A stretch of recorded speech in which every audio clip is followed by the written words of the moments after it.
상계도시 미래융합 페스티벌에 왔는데요. 이 어려운 시국에 이런 좋은 행사에 중첩을 맡으신 윌리엄 리 감독님을 만나서 이 행사에 대한 이야기를 들어보도록 하겠습니다. 예, 안녕하세요. 2021년 동아시아 문화도시 한중일 미래융합 페스티벌 티카니발의 디렉팅을 맡고 있는 윌리엄 리 감독이라고 합니다. 요즘 많은 사람들이 코로나로 굉장히 지치고 피곤한 이 시기에 또 많은 우려가 있었지만은 그래도 우리 문화예술인의 의무가 바로 문화예술을 통해서 사람들에게 치유를 주고 또 어떤 미술을 통해서 마음을 편안하게 할 수 있는 그런 또한 또 통찰력을 주고 힐링을 할 수 있는 기회를 주고자 이런 행사를 마련하게 되었습니다. 그래서 우리 이번에는 어떤 미술 전시의 성격을 띠고 있지만 그런 기존의 미술관에 오셨던 관람객의 그런 전시와는 달리 페스티벌이라는 이름을 씀으로써 이곳은 바로 이제 대한민국 국가 정원이 있는 이제 생태도시 순천입니다.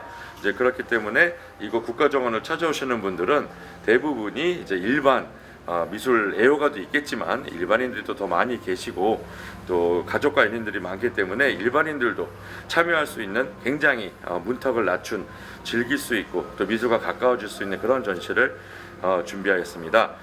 그래서 이제 공간을 크게 네 가지로 나눴는데요. 첫 번째 공간은 바로 이제 올해 동아시아 문화도시로 선정된 순천의 지역 작가들의 전시, 한남수 작가님 그리고 장한순 작가님 등 위수환 작가님 등 이제 로컬의 작가님들을 전시를 이제 하게 되고요. 또 이제 공간 2에는 한중일 메인 작가들을 모셔서 전시를 함으로써 특히나 차가운 철로 따뜻한 생태를 주제로 자연을 주제로 하는 권치규 작가님을 모셔서 권치규 작가님의 대자연 네트워크라는 작품을 통해서 정말 이 생태도시 순천에 어울리는 그런 작품을 모시고 또 포브스 30 under 30 포브스가 선정한 30세 미만의 세계적인 리더 30명이 뽑힌 에가미 에츠 작가를 비롯해서 천시, 미디어 아트, 설치, 조각, 평면 등 또 아트앤테크까지 다양한 작품을 풀어내고자 해보았습니다. 또한 한중일 문화의 공통 코드인 차문화를 접근함으로써 차문화의 현대 작가들과 그리고 이제 이방자 여사의 왕실 유물 등을 선보임으로써 뭔가 새로운 옹고이지신의 그런 어떤 차문화의 코드를 풀어보고자 노력했습니다. 그래서 아마도 미술 애호가들의 그런 어떤 미술적인 그런 요구나 디맨드도 충족을 시키면서도 일반 대중들의 어떤 미술로 더 가까워질 수 있는 그런 행사가 되고 있습니다. 동아시아 문화도시의 한중일의 교류를 통해서 이런 전시를 하게 돼서 굉장히 뜻깊게 생각을 하고 짧은 시간이지만 8월 20일부터 28일까지 순천만 생태문화교육원에서 이 행사를 진행하고 있으니 많은 분들의 관심을 가져주시면 감사하겠습니다.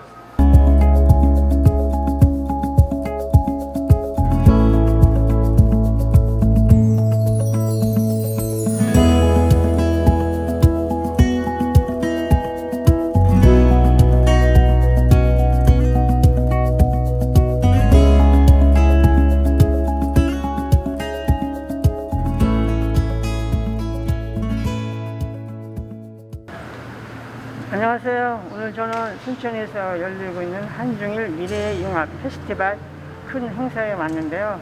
여기는 한국, 일본, 중국 3개 도시의 여러 행사가 겹쳐졌고 여기 가장 메인이 어떤 미술 전시인데 여기 와서 보니까 우리 또 권치규 선생님의 작품이 메인에 자리 잡고 있고 굉장히 웅장하다 이런 느낌을 받았습니다. 그래서 간혹 서울에서 선생님 작품을 접하게 되는데 오늘 또 순천에서 와서 이 디스플레이된 이 작품을 보니까 선생님의 또 새로운 또 확장된 이런 영역을 만날 수 있어서 반가웠었고요.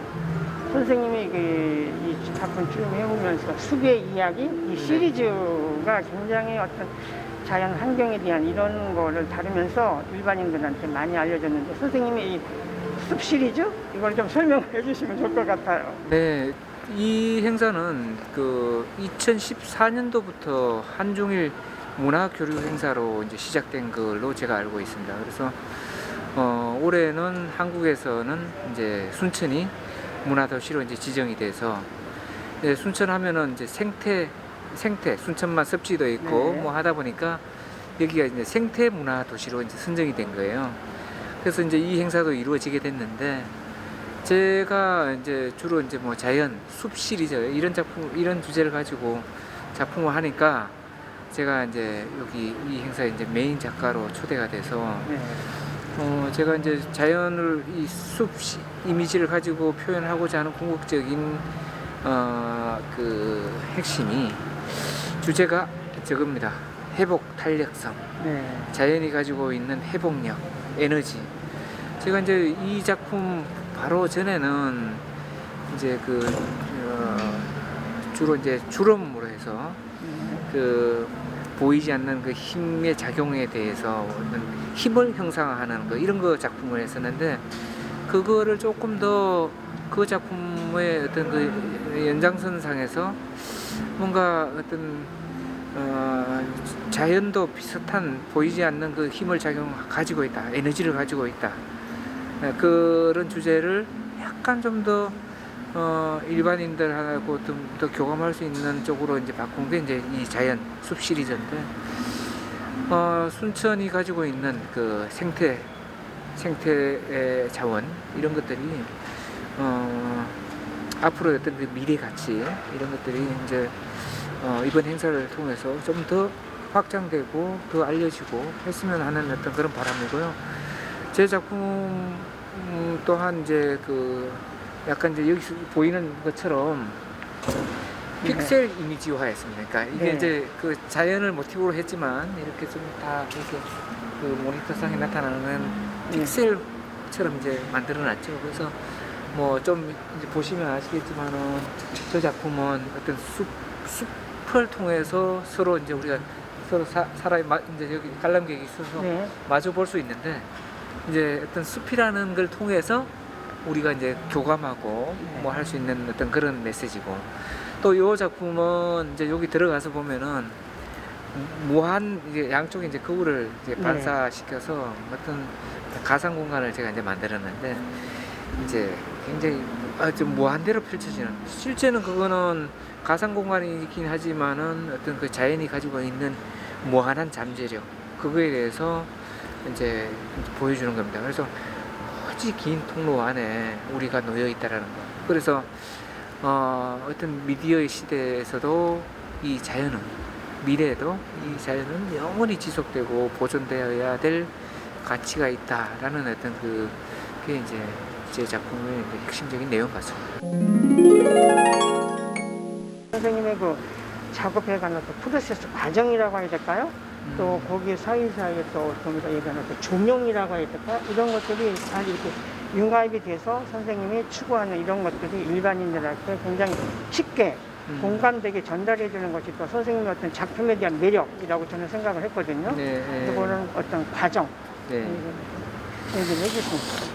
제가 이제 지난번에 전시에서도 표현했던 것처럼 제 이제 작가 노트에도 이렇게 그렇게 표현이 되어 있습니다.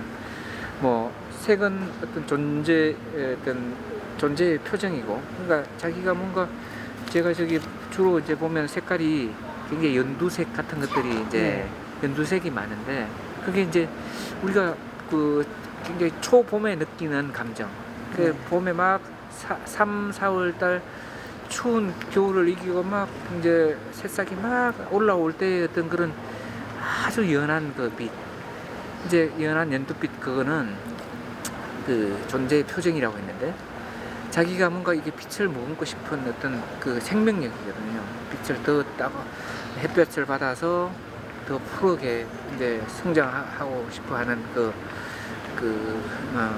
표정이라는 거죠. 자기 색깔이라는 거죠. 그래서 그때 저는 뭐 대부분의 이제 대부분의 사람들이 같은 생각이겠지만, 느낌이겠지만, 굉장히 막 이렇게 자연에서 얻어지는 에너지 같은 것들이 느껴지잖아요.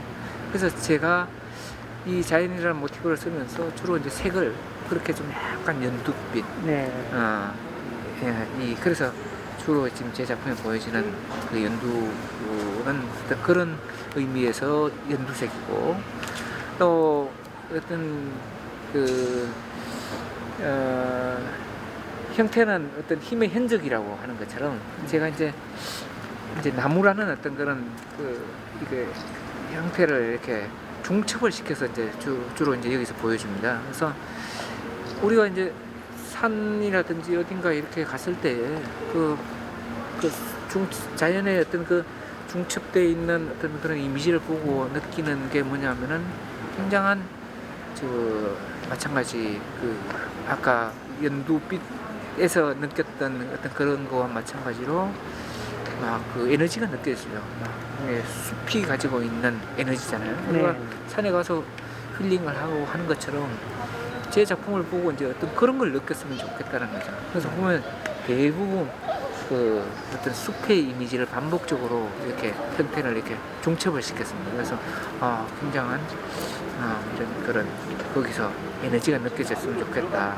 그래서 어떤 색채적인 면과 형태적인 면 그 두 가지로 제 작품의 어떤 그런 거를 이제 표현하고 있는 에너지, 회복성을 표현하고 있는 네.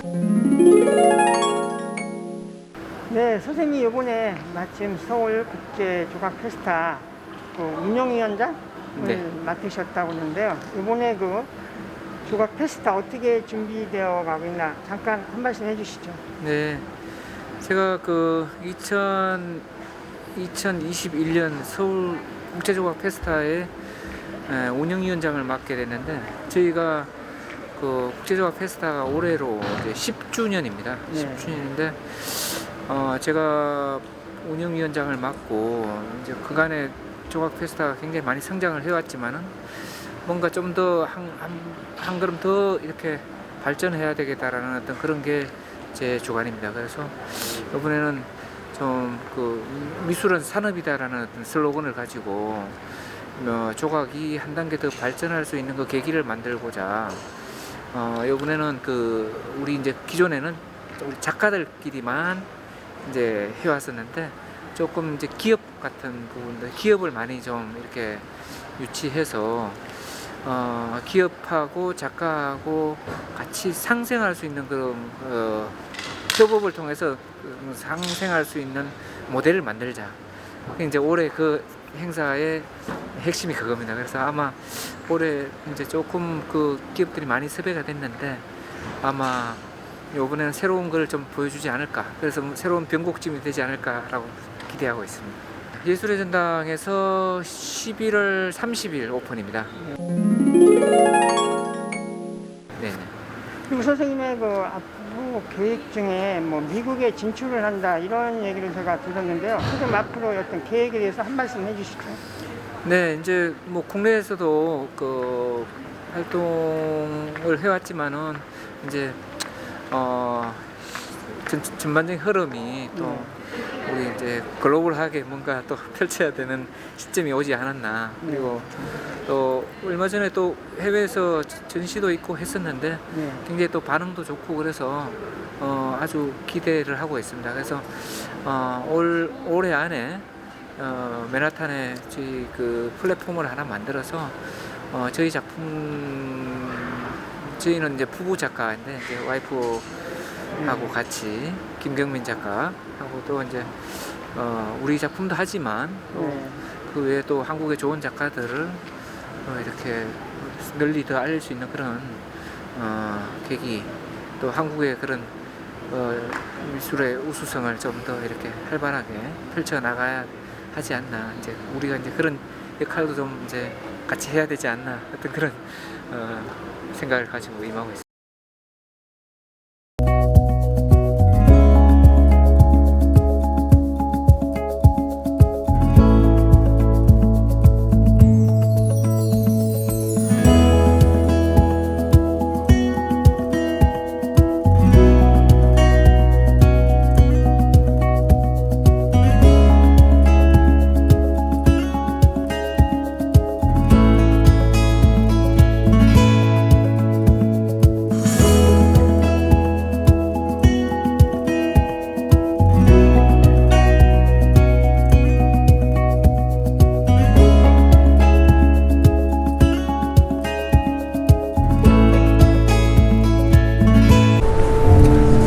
네, 오늘 여기 전시에 와서 이상엽 선생님을 만났는데요. 여기 작가 중에 선생님이 굉장히 메인으로 이렇게 소개가 되고 있는데요. 우리 이상엽 선생님, 우리 지금 공예계에서 굉장한 큰 활동을 벌이고 있습니다. 선생님의 어떤 이런 작업 과정이라고 할까?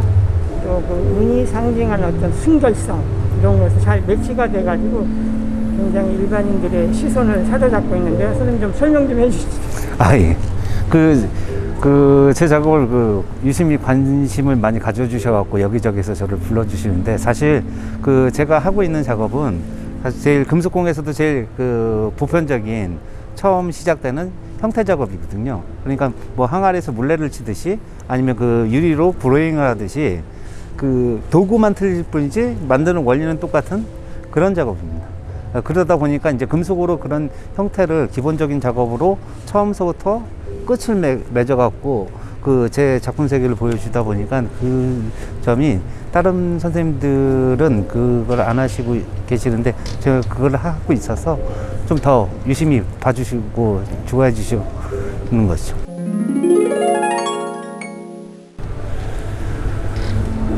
신족이 세 번째 이런 것 같은 요 항아리가 우리 전통적인 어떤 백자의 항아리라고 해야 될까요? 그런 거하고 좀 흡사성이 있어서 더 정말 정감 있게 이렇게 다가오고 있어요. 그래서 이런 선생님의 어떤 항아리에 대한 어떤 이 관심이라고 해야 될까? 이런 거를 조금 더 설명을 해주시면 좋을 것 같아요. 사실 제가 한국에서 대학을 다닌 게 아니라 영국에서 대학을 마쳤거든요. 영국에서 대학을 마치고 이제 바로 전업작가가 하고 싶어하고 전업작가를 시작을 하면서 제가 아무리 영국에서 공부를 했어도 영국에 있는 그 미감하고 제가 태생적으로 갖고 있는 미감이 틀리다 보니까 영국에서 이제 저만의 미감을 보여주려고 하다 보니까 한국적인 미감을 가져와야 되는 거고, 한국적인 미감을 가져오다 보니까 한중일의 그 미감의 차이를 유럽 사람들은 잘 모르고 있거든요. 그래갖고 이것이 한국 거라는 선을 보여주기 위해서, 그렇다고 해서 한국에 있는 전통적인 쉐입을 가져오는 게 아니라 그 쉐입을 가져오면서 저만의 선을 따로 만드는 거죠. 그런 걸 계속 추구를 하고 노력을 하는 모습이 좀 보여져서 저를 이런 데를 자주 불러주시는 것 같습니다.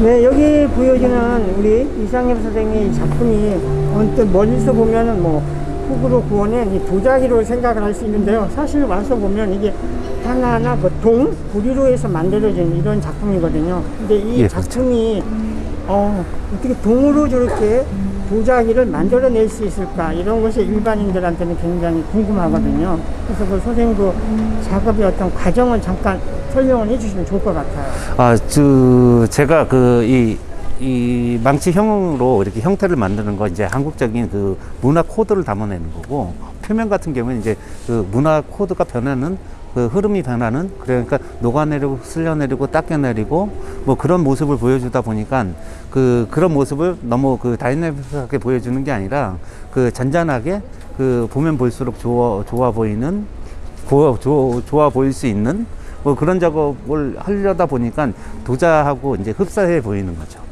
기본적으로 이제 형태, 제 컨셉 자체가 이제 한국적인 항아리 형태를 가져오다 보니까 거기에서 이제 변화를 주다 보니까 조금 다이내믹한 맛은 좀 대신 이제 도자에서 보여주는 그런 미적 감각이 이제 훨씬 더 풍겨질 수 있는 그런 걸 보여주고 싶습니다. 선생님의 이제 작품에 대한 이야기를 제가 쭉 보다 보니까 선생님이 이거를 이렇게 동으로 만들어내면서 일부러 어떤 도자기에 우리가 일반적으로 가지고 있는 밑에 이거를 이제 없앴던 어떤 이유가 있다고 얘기를 들었는데요. 예, 제가 예전에 한국적인 폼, 그 다음에 한국적인 형태에 대해서 많이 리서치를 하면서 항상 공예는 서제스를 하는 장르라고 생각을 하거든요. 그래갖고 이런 걸 써보면 어떨까.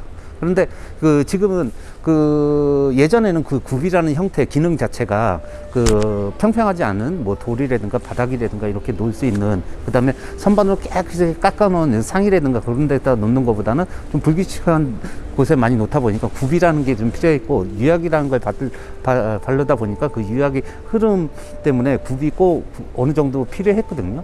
근데 제가 금속으로 그걸 재현을 하면서 그 부분이 사실 필요가 없고, 지금 현대사회에서는 지금 어딜 가든 다 평평한 데기 때문에 굳이 그게 퇴보가 되는 거죠. 자연 퇴보가.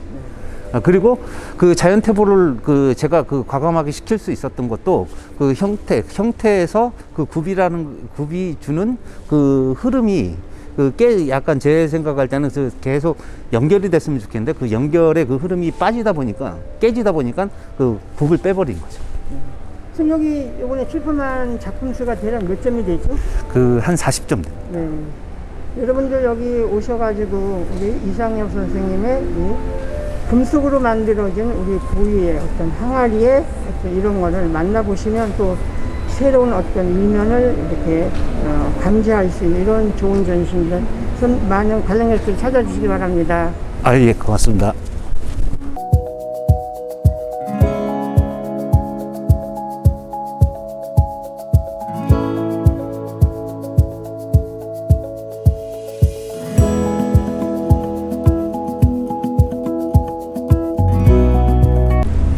네, 오늘 제가 이 순천에 와서 전시를 보면서 우리 한국화 안진희 선생님을 만났는데요. 안진희 선생님을 이렇게 만날 때 우리가 일반적으로 한국화 얘기할 때 뭐 수묵화, 채색화로 크게 배분을 하는데요. 우리 이게 한국의 이 채색화라든지 이게 굉장히 오랜 역사를 가지고 있죠. 옛날 벽화에서부터 또 어떤 불교에서 얘기하는 단청이라든지 또 때로는 어떤 무속화. 그래서 그 맥을 우리가 잘 알고 있듯이 박생광 선생님, 청정자 선생님, 이숙자 선생님 이렇게 전통 쭉 이어오면서 또 우리 이 채색화의 어떤 확장, 이거에 우리 안진희 선생님이 지금 홍익대학교 교수로 계시면서 채색화의 현대화 작업 이런 거에 큰 역할을 하고 계시는데요. 선생님의 작품을 보면서 우리가 전통적으로 생각하는 채색화하고는 많이 달라졌다 이런 걸 느끼게 되는데요. 선생님에 있어서의 어떤 채색화라든지 선생님 작품에 대해서 좀 설명을 좀 해주시면 좋을 것 같아요. 네, 가장 궁금해하시는 부분이 이 재료 기법적인 부분이신 것 같습니다. 그러니까 전통적인 이제 채색화 방법론에서 조금 더 현대적인 그러한 재료들도 좀 활용해서 작업을 하고 있고요. 이 작업 같은 경우에는 장지라는 채색화지에다가 석채라고 하는 앞서 말씀하신 벽화나 불화나 이런 데서 사용되었던 천연 광물성 안료들을 가지고 작업을 하고 있습니다. 전체적으로 석채라는 재료 자체도 우리들이 생각을 할 때에 좀 흔하게 일상적으로 접하지 못했던 그런 재료이기 때문에 이 작업 자체도 사실 이게 동양화 채색화야? 라고 물어보시는 분들이 많은데, 아주 오랫동안 그동안에 인공적으로 합성적으로 재료가 만들어지기 이전에 우리가 다루었던 전통 재료를 가지고 작업을 하고 있고요. 작업을 하다 보면은 그 재료가 갖고 있는 고유의 컬러들을 눈여겨보고 사용하게 되는데, 지금은 너무너무 좋은 재료들이 많이 나타나 있고요. 꼭 전통적인 재료에만 국한된 것이 아니라 작가가 작품을 표현하는 데 있어서는 얼마든지 적극적으로 내 감성을 표현할 수 있는 재료들을 적극적으로 활용할 수 있다라고 생각을 해서요. 지금은 아크릴릭 혹은 또 유화 이런 것들은 사실 전통 재료하고는 굉장히 거리가 먼 현대 재료이지만은 제 작품에서 꼭 필요한 부분에 어떤 표현 재료로 활용이 된다면은 적극적으로 끌어들여서 작업을 하고 있습니다. 그래서 장지에 석채로 된 작업들도 있지만은 뒤에 보시는 작업들은 캔버스라는 작업 위에다가 그 위에 지금 유화도 사용이 되어 있고 아크릴도 사용이 되어 있는데, 이 재료들이 갖고 있는 그런 질감이나 색채의 발색 효과가 굉장히 차이들이 많이 있습니다. 오히려 그런 이질적인 것들을 전통 재료와 잘 결합시켜 가지고 조화를 만드는 그런 과정들, 그것들을 제가 좀 즐기면서 어떤 채색화의 표현 영역을 조금 더 확장시키는 그러한 방법론을 활용하고 있습니다. 네, 안진희 선생님 작품 지금 말씀하신 것처럼 채색화의 어떤 현대적 변형, 또 시대의 변화에 따라서 이렇게 앞서가는 그런 채색화를 보여주고 있고, 여기 지금 보이는 이런 작품은 상당히 선생님의 주관적인 이미지 이런 것들이 이렇게 많이 혼합이 된 작품인 것 같고요. 그럼 어떤 앞으로 계획이라든지 있으면 한 말씀 해주시죠. 네, 제가 이제 꽃의 시간이라는 그런 타이틀로 작업을 줄곧 해오고 있는데요. 사실 우리가 너무 바쁘게만 이런 돌아가는 그런 세상의 시간이 아니라 자연을 마주할 때 그때 내 마음 안에 오롯하게 피어나는 그런 서정의 시간들, 이런 것들이 매우 중요하다. 그 시간을 꽃의 시간이라고 명하면서 지금 자연을 소재로 하는 작업들을 줄곧 이어오고 있습니다. 앞으로라기보다도 사실은 제가 엊그저께 고향문화재단에서 고향 어울림미술관에서 전시를 또 꽃의 시간 전시를 시작을 했습니다. 그래서 10월 3일까지 전시가 이어지고 있는데요. 우선 그 전시 잘 마무리하고 싶고요. 또 이어서 강원도 평창의 국립한국자생식물원에서 또 이런 식물원을 배경으로 하는 그런 개인 전시도 준비가 되어 있습니다. 이 꽃의 시간이라는 것들을 마주하면서 많은 사람들이 제 작품을 통해서 다시 한번 자연을 마주하고 내 안에 선한 나를 다시 만나고 그런 따뜻한 정서 그리고 위로의 시간, 그런 것들을 가질 수 있으면 좋겠습니다. 선생님 작품 이야기 잘 들었고요. 또 앞으로 또 많은 관심 속에서 또 큰 발전을 기대하겠습니다. 감사합니다.